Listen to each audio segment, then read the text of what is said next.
I'm going to wet this piece of paper first, slightly dirty water. You can see where I'm wetting. I'm aiming to make a misty effect as a sort of misty, foggy backdrop for this subject of conifer trees or pine trees in the mist. Get it all wet.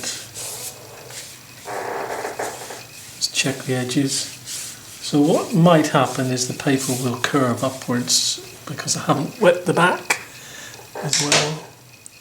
I've got a light ultramarine colour mix, just diluted ultramarine, which I'm going to put in the top part of the image. See if that spreads.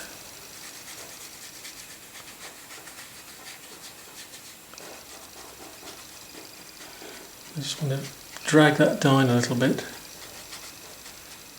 make an uneven edge, actually a little bit like a wave.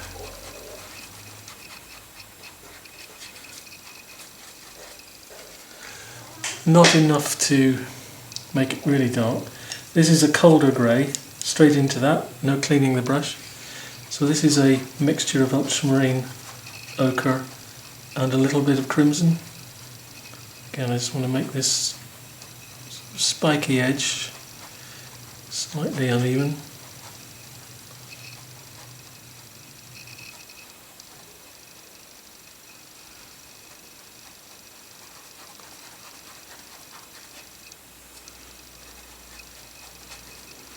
Using a natural fibre squirrel hairbrush. Bring that down. So it's again this idea of a wave. Bring that down a bit.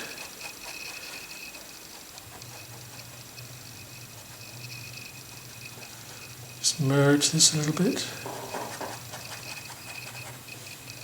Slightly warmer grey with more crimson in the mixture. I'm going to blend this a little more with a larger brush.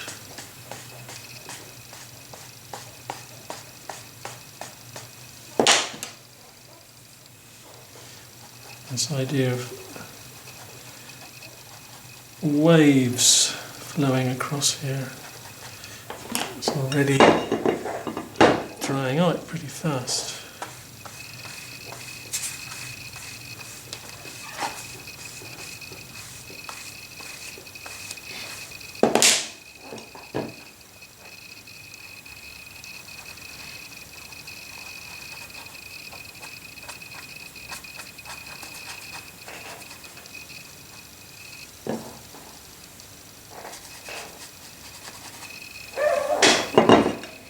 A little more pinkish mauve on the lower edge here, lower part.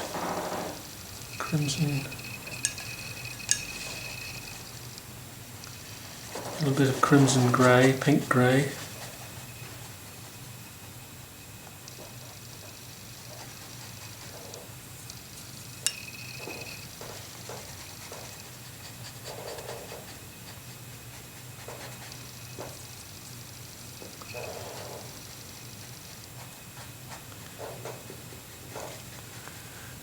Again, kind of wavy shapes.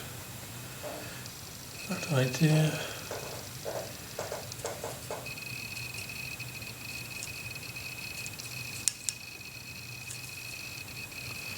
Three primary colours, ultramarine, ochre and crimson.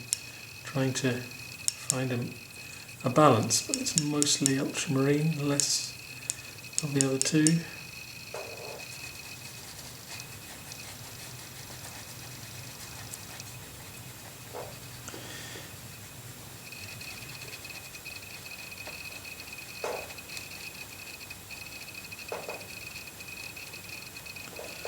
I'm just going to take the water off the edge there because it can result in cauliflowers along the edge.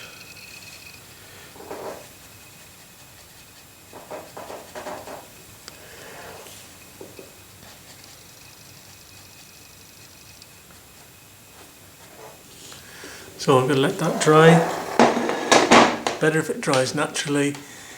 then the colour disperses as it's drying and you get the more subtle graduations.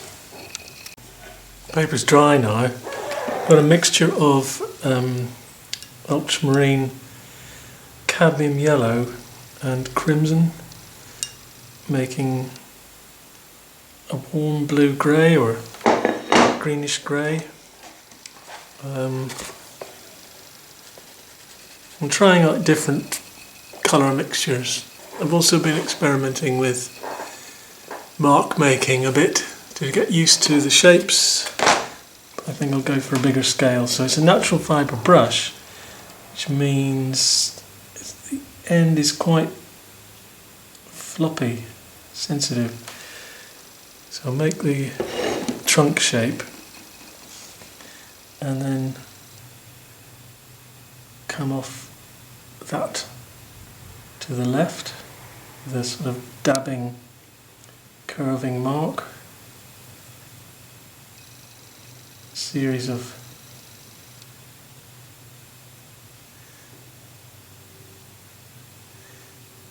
marks. So they look symmetrical, these trees, but they're not.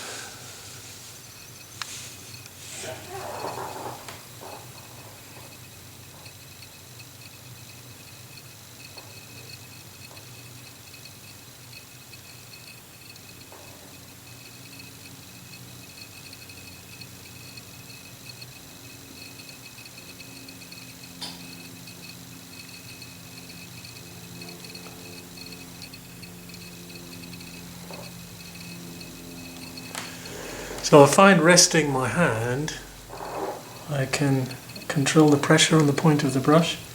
The brush is very responsive to that pressure. So I push down too hard, then the mark is too wide.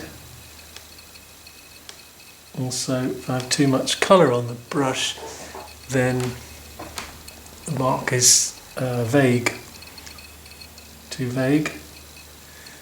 So these are the most distant trees. The natural fibre brush is generally better for painting on top of colour, as it's more gentle than a synthetic brush.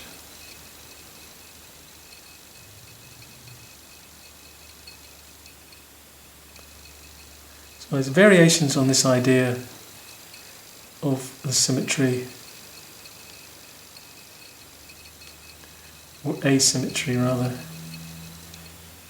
of these trees.